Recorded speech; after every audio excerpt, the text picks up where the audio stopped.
బుట్టబొమ్మ పూజా హెగ్డే మరోసారి రీఎంట్రీలో వరుస అవకాశాలతో దూసుకెళ్తున్న సంగతి తెలిసిందే. ఇటీవల ఈ అమ్మడు దేవా అనే బాలీవుడ్ మూవీతో ప్రేక్షకుల ముందుకు వచ్చింది. ఈ సందర్భంగా దేవా మూవీ ప్రమోషన్లో భాగంగా ఆమె తనకు లైఫ్ ఇచ్చిన అలవైకుంఠపురంలో మూవీ గురించి మాట్లాడుతూ నోరు జారిన వీడియో సోషల్ మీడియాలో వైరల్ అవుతోంది. దీంతో నెటిజన్లు బుట్టబొమ్మను ఏకిపారేస్తున్నారు. షాహిద్ కపూర్ హీరోగా నటించిన హిందీ చిత్రం దేవా. ఇందులో పూజా హెగ్డే హీరోయిన్గా నటించగా రోషన్ ఆండ్రూస్ అనే మలయాళ డైరెక్టర్ దర్శకత్వం వహించారు. రీసెంట్గా థియేటర్లలోకి వచ్చిన ఈ సినిమాకు మిక్స్డ్ టాక్ వస్తోంది. ఈ మూవీ ప్రమోషన్లో భాగంగా పూజా హెగ్డే మాట్లాడుతూ అలవైకుంఠపురంలో మూవీ తమిళ సినిమా అని చెప్పటం వివాదానికి దారితీసింది.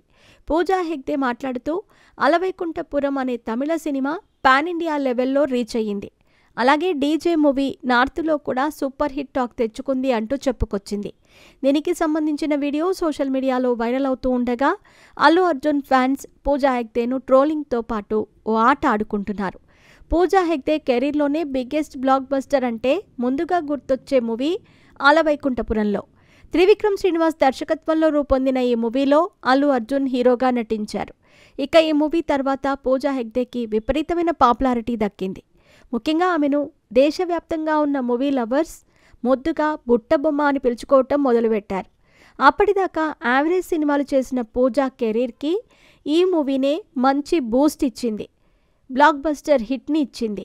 ఇక తాజాగా వైరల్ వీడియోను చూశాక ఇంతటి గుర్తింపునిచ్చిన ఈ మూవీ అసలు ఏ భాష మూవీలో కూడా తెలియకుండా సినిమాలు చేస్తోంది అంటూ పూజా హెగ్డేను ట్రోల్ చేస్తున్నారు బన్నీ ఫ్యాన్స్. నీకు లైఫ్ ఇచ్చిన మూవీ ఏ భాషలో రూపొందిందో కూడా తెలియకుండా చేశావా అంటూ కామెంట్స్తో ఏకిపారేస్తున్నారు. ఈ మూవీ 250 కోట్లకు పైగా కలెక్షన్లను కొల్లగొట్టి బ్లాక్ బస్టర్ హిట్గా నిలిచింది. ఆ తర్వాత పూజా హెగ్డేను వరుసగా పాన్ ఇండియా అవకాశాలు పలకరించాయి. కానీ ఆమె అసలు ఈ సినిమానే ఏ భాషకు చెందిందో గుర్తుపెట్టుకోలేకపోవటం విమర్శలకు దారితీస్తోంది.